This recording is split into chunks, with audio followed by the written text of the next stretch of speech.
A new resolution targeting same-sex marriage is stirring up controversy in McMinn County. This past week, county commissioners voted unanimously on a resolution that goes against a recent ruling by the U.S. Supreme Court.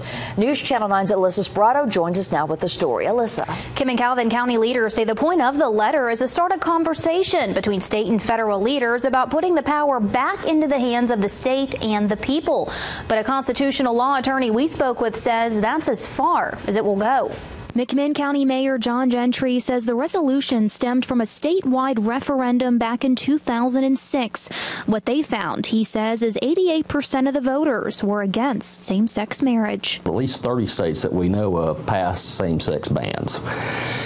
The courts are what turned them over. It wasn't like, the media kind of made it sound, oh, it's legal in all these states now. It wasn't because the people wanted it legal. It's because there are courts, the federal courts, not even the state courts. The federal court said it's unconstitutional to have a ban. The basis of the legislation, he says, is to urge state legislators to help pass new legislation that would put the power back into the hands of the state and the people. Speaking against it, Whitney Kimball Coe. The Supreme Court stepped in and did the job that they were supposed to do. And just because you disagree with it doesn't necessarily mean that you should pass a resolution on behalf of an entire community whose voices you may not be speaking for. She believes the resolution could have a negative impact on the city she lives in. It does concern me that McMinn is now put in the spotlight and shown as a community that is not inclusive, one that might be intolerant of all different types of families, of a diversity of opinions. Mayor Gentry disagrees. I don't believe that at all.